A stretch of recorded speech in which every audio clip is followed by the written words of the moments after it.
TV stations would actually sign off air at 2 a.m. So after 2 a.m., there would be nothing. Your TV would go blank. It would just be snow on your TV. And I'll be honest, and I think I mentioned this once before, but that used to scare me. Like I was never up at 2 a.m., but if you were ever up or you ever saw TV signing off, it was really weird because the thing that they would do was 2 a.m. would hit and they would play like the national anthem or America the Beautiful, one of those national songs. And then your screen would just go dark or your screen would just be fuzzy.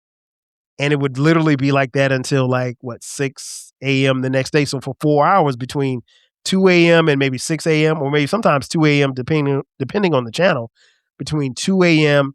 and 7 a.m., there was no TV programming on. And it stayed like that until Cable News Network, aka CNN, hit the scene.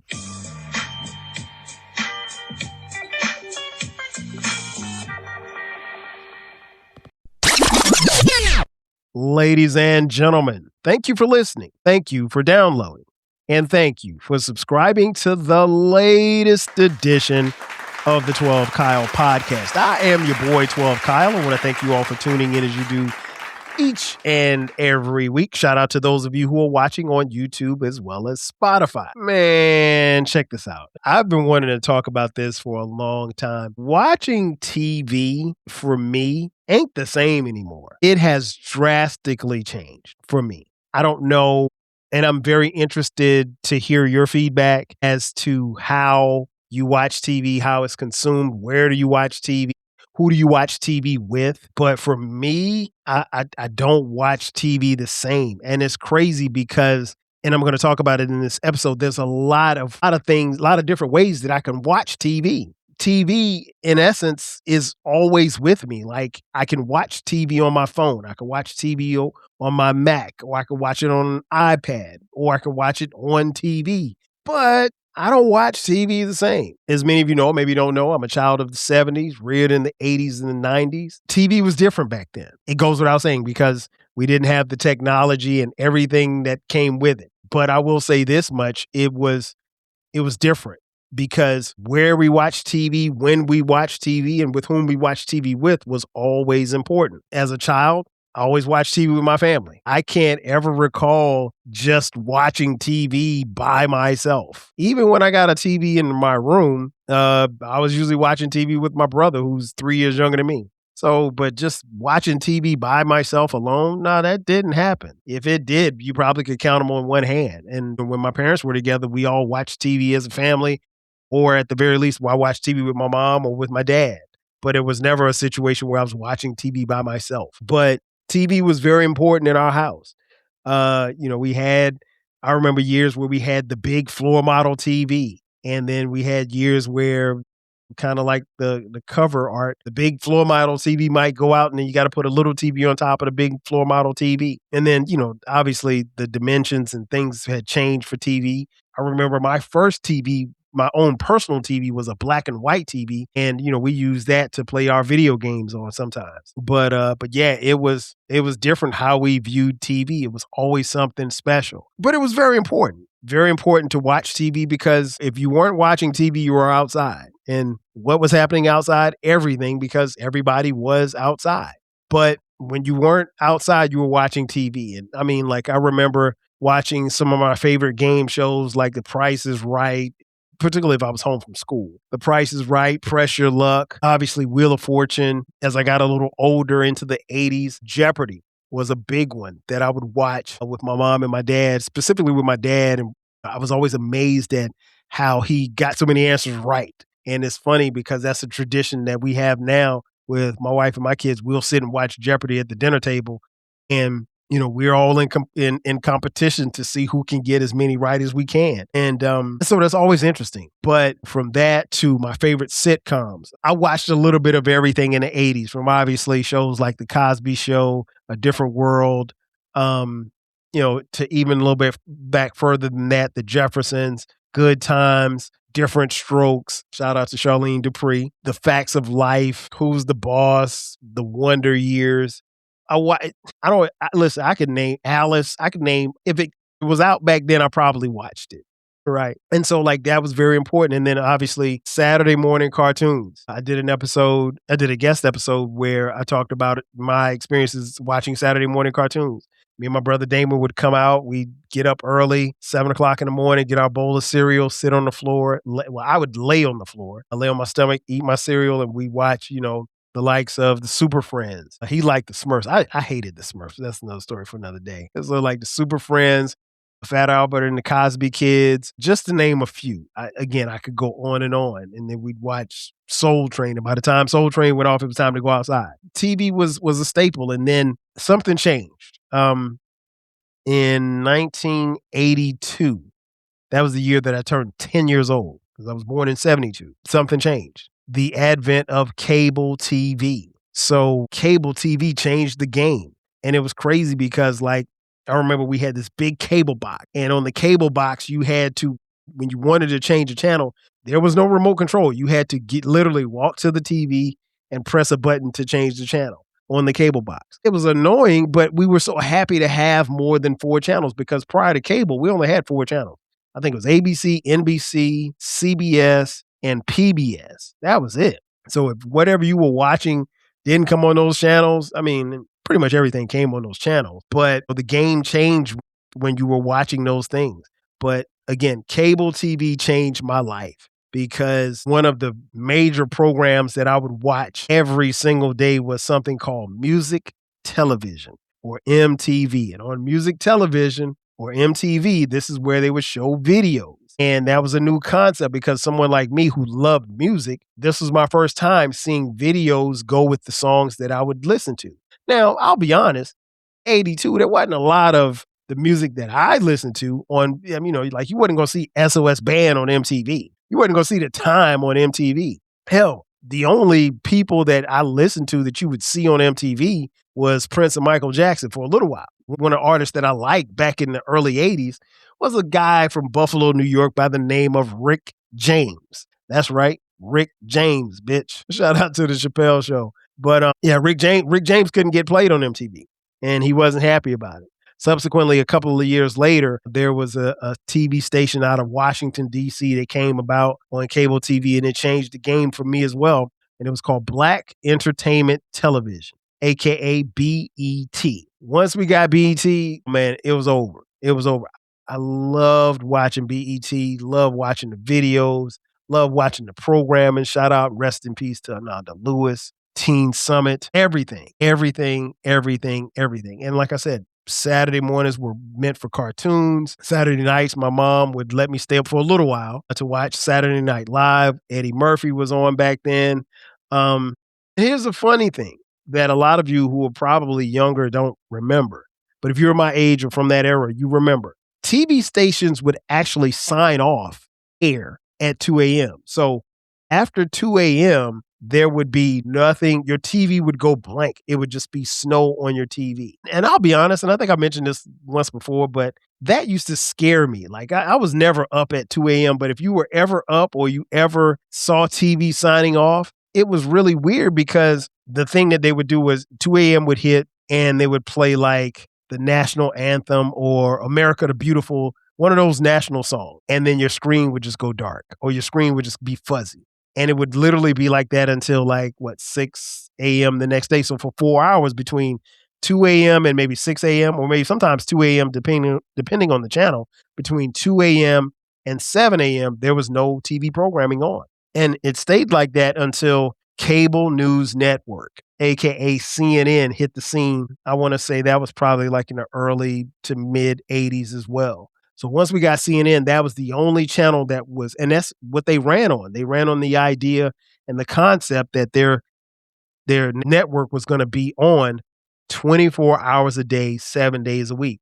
So even if ABC went off, CBS went off, NBC went off, all of your other cable stations went off, you could always go to CNN and turn it on. And so, like I said, I watched all of that growing up. And, it molded my childhood because you always wanted to see something on TV because the cool part about it is once you saw something on TV, your friends probably automatically saw it as well. And it would be the topic of conversation the next day, and I remember we talked about this before, my homie Eclectic a podcast. Shout out to Eclectic too, by the way. Eclectic's got a really, really dope new podcast called Before Everything Changed. Check that out. You can find that wherever you get podcast. And we talked about it on his podcast once, but like I remember distinctly when we watched the Motown 25 celebration, and that was famously the night where Michael Jackson, for the first time for a lot of people, saw him do the moonwalk, the world famous moonwalk. Now, there's some discussion about whether or not Mike created the moonwalk. I'm not going to get into that, but that was the first time we saw Mike do the moonwalk. He was performing Billie Jean. And so that was the topic of conversation the next day at school, at my elementary school in Florence, South Carolina, where I grew up. What was interesting was there was one kid in our class, this kid named Billy. Billy did not, Billy's mom made him go to bed. So he never saw Michael Jackson moonwalk across the stage. The sad part about it was Billy was a Michael Jackson fan. I don't know why his mom made him go to bed because Michael Jackson, if I'm not mistaken, came on toward the end of the show when the show probably, I think, went off around 11. But they had been teasing Mike's performance throughout the night. You know, coming up, Michael Jackson performs. Coming up, Michael Jackson performs. And so I think Mike, if I'm not mistaken, I could be wrong. It's 40 years. Sue me. I think Mike was the last to perform, or he performed somewhere toward the end. But anyway, long story short, Billy's mom made him go to bed before Mike came on. And subsequently, he never saw Mike moonwalk. And so, you know, when we came to school the next day, we were talking about Michael Jackson. And I don't even think we called it moonwalk. And I don't know what we called it, but we were talking about Michael Jackson's performance. And he didn't know what the hell we were talking about. And it was sad, but funny. And that was like how TV affected my childhood. You move forward to my adolescence, and when I got to college at South Carolina State University, TV was more appointment TV. And I'll be honest, my time at South Carolina State was from 1991, 1996. I probably watched less TV during that time frame, and it's only because I was outside. Like, we were outside, you know what I'm saying? So you didn't have time, but when I did watch TV, it was appointment TV. So shows like A Different World or Martin, you were there for that. You know, like I loved a show like The Golden Girls. I was there for that. But, you know, on a random Wednesday night, I can't tell you what I was watching because I might be outside, you know, I might be downstairs in the lobby in the dorm, or I might be over at Bradham and Manning Hall, you know, trying to holler at some girls. There was too much stuff going on our campus. There was always something going on our campus. Quite honestly, I was having too much fun in college to really be in front of a TV. I watched a lot of TV, but by the time I got to college in 1991, there were VCRs. And so, you know, if you missed something, you could record it. Now, it wasn't like later on with technology change. So if you recorded something, so if I wanted to record Martin, I could. But I had to make sure that my channel was on Fox or whatever station Martin was on. And so I could record Martin, or I could record in living color. And I did. And we would come back and watch the VCR tapes later.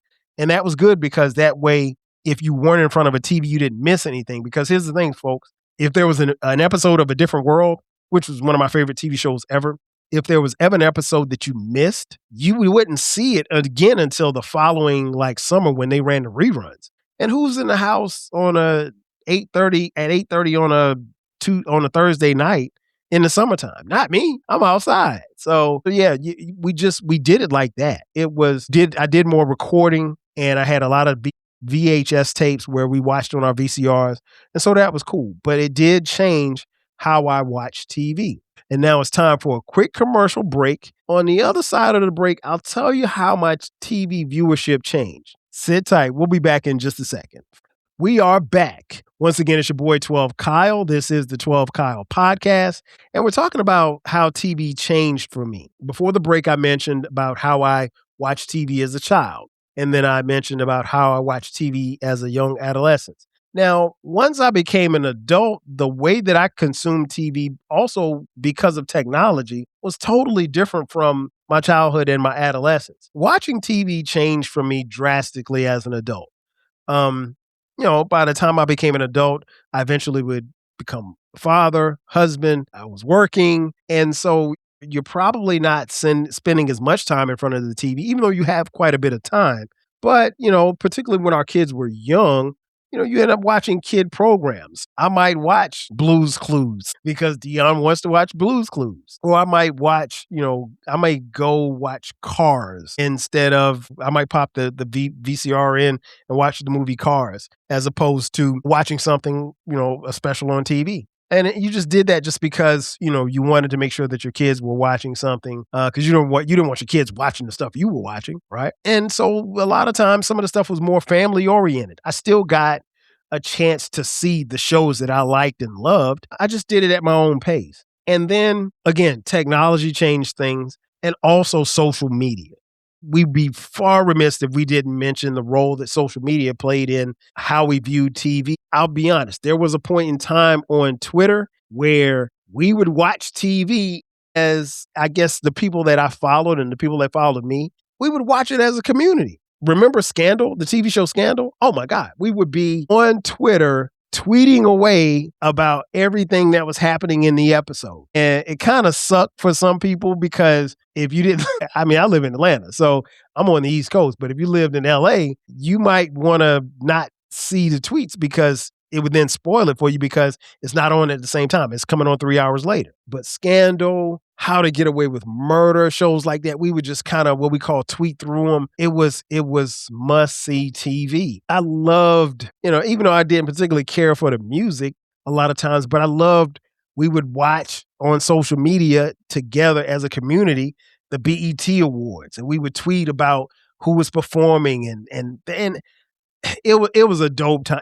What a time to be alive. It was really, because at that particular time, your Twitter timeline was people, for the most part, that you knew. At least for me, I knew them, or we've been following each other for a while. So it made sense. And we would just offer our opinions, commentary, all of that stuff. And who could forget one of my favorite shows of all time, Insecure. Listen, viewing Insecure live on Sundays was like, and then tweeting through it was like the Civil War. You'd have women on this side, you'd have men on this side. And the Lawrence Hive was alive and active.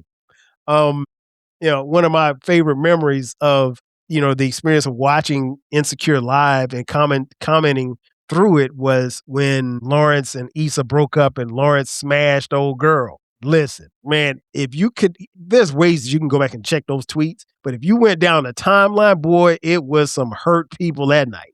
I guess a lot of the ladies kind of saw themselves like Issa, so it was a great time. But we used to tweet through stuff like that, and so it changed how, you liked it, and shows like Game of Thrones and The Wire. Listen, The Wire was, something else we would tweet about and tweet through, and it was great. But, I also understand too that when you put that type of stuff on social media, you're kind of spoiling it for somebody who is not in your time zone or who may not have seen it. So you had to see it when it came out. It was like, there was no such thing as, okay, well, we're not going to talk about this today. No, we're going to talk about it right now. And so a little bit further along in history, you waited and you tried to wait and having discussions on social media amongst your peers about something that you saw or something that you liked or didn't like in a particular episode because you wanted to give people the opportunity to see what happened. We used to do that in my group chat all the time. Like, okay,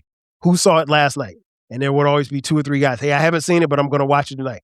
Okay, you got until Wednesday. After Wednesday, we talking about it.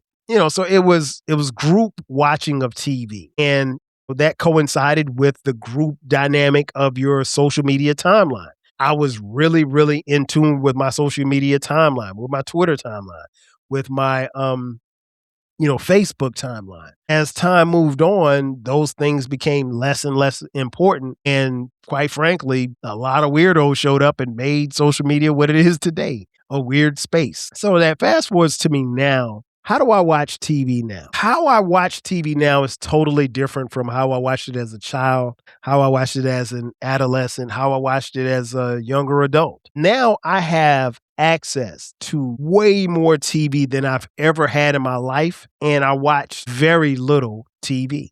And it's not because the stuff on TV isn't good. There's a lot of great things on TV. I'm not going to tell you that I don't have the time. What appeals to me is the stuff that's on TV. I get to it, but there's no rush to watch it. I guess the best way that I can describe it is that TV for me right now is a buffet. You know how you go into a buffet, shout out Golden Corral. You go into a buffet and you got food over, you got so much, you got potatoes, rice, corn, chicken, grapes, hamburger, hot dogs. You got all of this stuff together and you really don't know which one to pick. That's where I am with CB, and that's where, if I'm being honest, it's probably where I've been for the better part of the last 6 or 7 years. I had cable for a long time.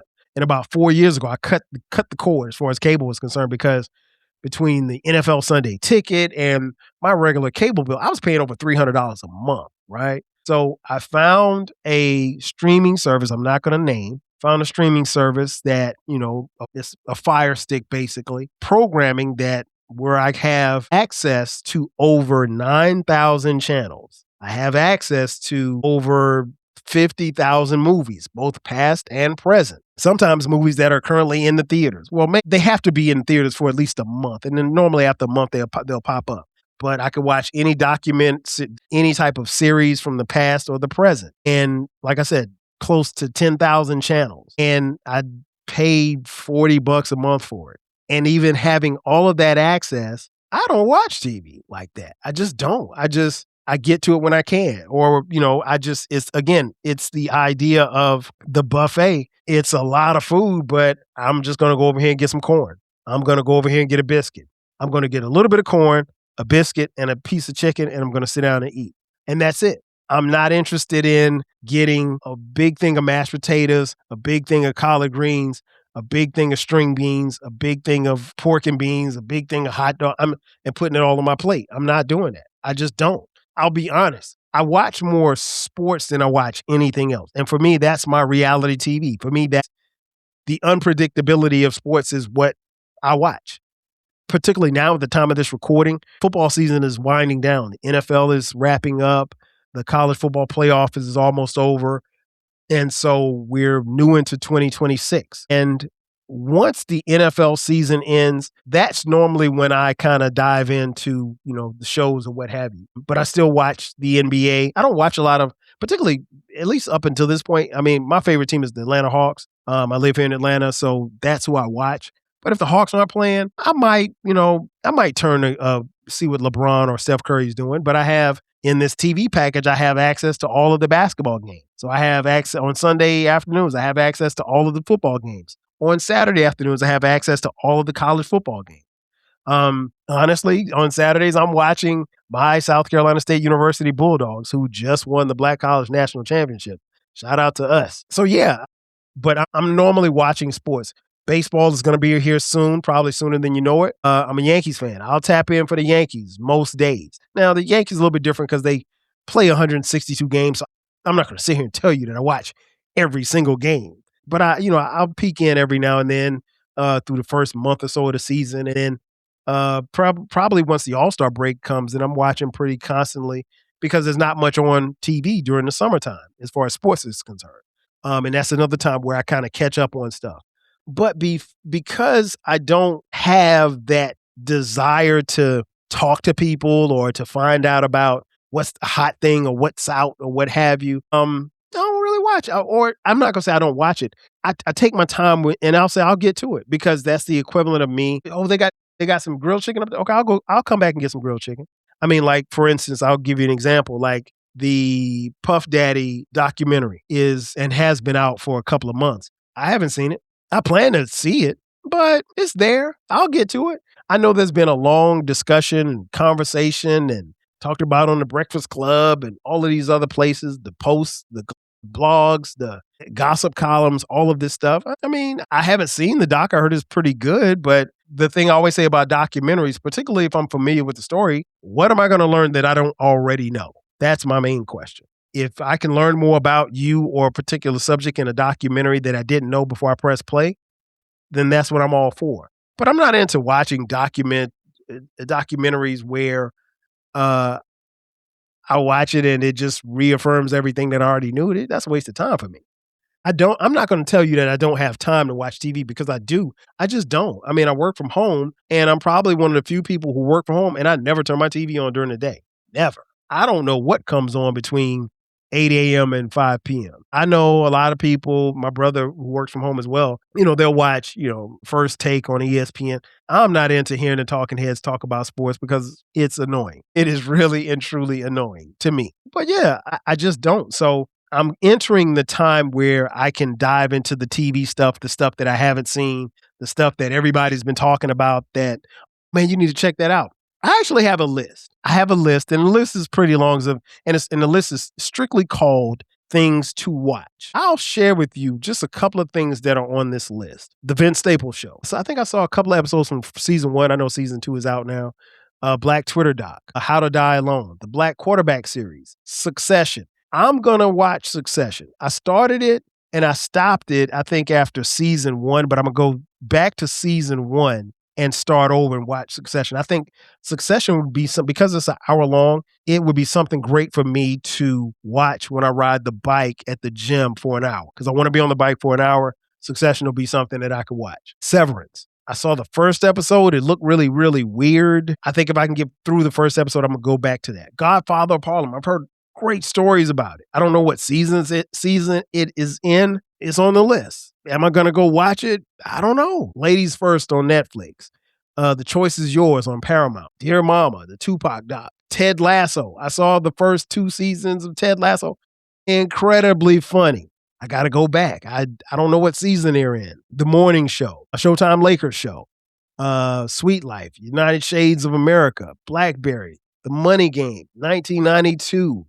The Allen Iverson documentary, the Eddie Murphy. Well, no, I did see the Eddie Murphy documentary. And it's interesting because Sharice and I watched the Eddie Murphy documentary literally in the hotel. And I think if we had not been in a hotel, just getting up one morning, I probably would have said, oh, yeah, I'm going to get to it. But I did see it. I saw it the week that it came out. It's one of the few things that I've seen on time, if you will. Rick James documentaries, Spike Lee 9/11 documentaries. The list goes on and on. There's movies that I have on this list that I haven't seen that I need to see. And for everything, and that's just, I'm reading you just a few things this list is long. I don't think that I'm going to get to all of this. Like I'll use the Showtime documentary about the Los Angeles Lakers. I think that was 1 season. I'd probably watch that. But I mean, if you've got a show that you want me to see, that you would recommend that I would see, and it's, 5 seasons, I'm probably, and it's an hour episode each season. I mean, for each episode, I'm not watching it.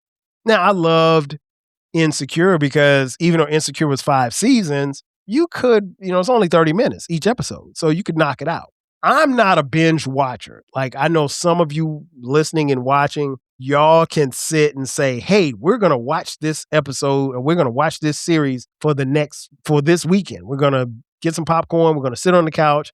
We're going to watch this. I can't do it. I tried that with, what was the name of the joint we watched? It was a superhero Marvel guy. I can't remember which one it was, but I tried that. Just watching the same. I need a break. My mind needs to. It would be the equivalent of listening to somebody's podcast, the same podcast, for like a weekend. Like, even as dope as I think my podcasts are, you ain't supposed to listen to my You're not supposed to binge my podcast and just listen to them back to back to back to back to back for a whole weekend. A day, cool. A weekend, no. Get up and do something. Get out, get something. So it's just different. I mean, how I consume TV is just totally different. It's changed. I'm cool with the change. It has just changed. Some of the things that's on this list, on this series, I'll be honest, I'm never going to get back to. I may as well take them off the list because I won't have the time. Because here's the thing: if football season or when football season ends, if I don't get to it by the start of next football season, guess what? It goes into another cycle.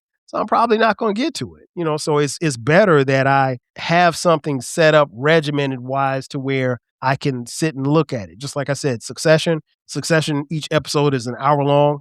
I go to the gym for an hour. I'm on the bike for an hour. That's perfect. I could do that. And that also would keep up with my workout. So I would, if there's, 5 seasons of Succession, and I'm just making it, I don't know how many seasons it is, but I could do that and be consumed. And here's the thing. If I'm on the bike at, 7 o'clock in the morning, ain't nobody calling me, ain't nobody texting me like that to where it's going to be interrupted. If I'm watching Succession at home at 9 o'clock, I might get a phone call from my mom or my homeboys, or my son might text me, or the group chat might be going crazy. and you get distracted. That's something where I can kind of lock in on. But like I said, TV, how I watch TV has changed. Sports has been the one consistent. Fun fact, I watch the NFL and I have the Sunday ticket. Fun fact, as many of you know, my uncle played for the New York Giants. His name is Harry Carson. He's in the Pro Football Hall of Fame. I rarely saw my uncle play each season. Like, we would go to games, but there was no NFL Sunday ticket for me to watch him weekly. Growing up in South Carolina, you didn't even know if you were going to watch a Giants game. They weren't going to necessarily broadcast the Giants unless they were playing against like the Cowboys or the then Redskins or somebody like that, because we weren't in the New York market. And even when we would watch Giants highlights, for the better part of his career, you'd catch something on the 6 o'clock news or you'd see the highlights on Monday Night Football, but it's a 30-second clip. There was no cable to tap, even though ESPN eventually came in the early 80s, there were very few Giants highlights that I could see. And so, like, if I were watching him in 1976, I could, as of today's time, I could just turn on the Sunday ticket and just watch him play. But outside of the games that we saw, of course we would get updates, and you get a highlight here or there. You get a 20-second clip here, a 30-second clip there. But if they weren't playing in the playoffs or anything like that, and the Giants sucked, his first couple of years in the league, there was no guarantee that you were going to see him.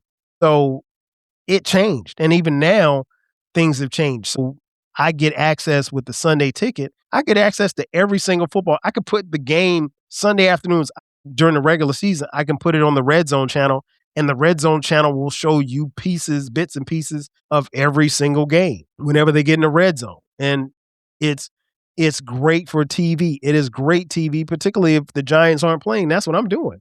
I'm watching the Red Zone. And so how we consume it is just totally different. I love the fact that I'm able to have access, but I don't take full advantage of the access that I have. And I'll be honest, I just don't. Without Red Zone, I wouldn't see a lot of stuff. But I am conscious of the fact that I have a great deal of access to a lot of TV programming, and it's just not there. Like, I'm just not there. In conclusion, the way that I've watched TV over the years, particularly in these last few years, has changed for better or for worse. I go back to the example of the buffet. While I can't and won't eat everything is available. Everything on TV is available. Everything on streaming is available. I have everything. I have access to watch whatever I want, whenever I want. And there's nothing that can stop me from watching a program and watching an entire series in a weekend or in a week or so. I just don't. And it's not as appealing, particularly if you don't have an audience of people that you're watching it with to talk about. Not that I need it, but it's just different. I'm not going to see everything on TV, nor do I want to. Some things I'm never going to get to, and I'm okay with that. Ladies and gentlemen, that's going to do it for me. Thanks again for checking out this edition of the 12 Kyle Podcast. Be sure to like, download, share, and subscribe this podcast to all of your friends. Also, don't forget about our baby. It is my music podcast. It's called the Rap Soul Podcast. We drop weekly episodes there. And on the Rap Soul Podcast, we talk about music and artists from the 80s, the 90s, and the 2000s when it comes to rap, hip-hop, soul, and R&B. Simply put, folks, it's the best music podcast that you've never heard. So make sure that you check it out and share it with a friend. If you'd like to contribute to me and this podcast financially, hit us up on Cash App. $TWELVEKYLE. Also, we have merch. Click the link in the description box below. You can buy 12 Kyle Podcast t-shirts, hoodies, as well as coffee mugs. We got it for the low. Ladies and gentlemen, that's going to do it for me. Thanks again for checking out this edition of the 12 Kyle Podcast. I will catch you guys next time. 5,000. Cheers.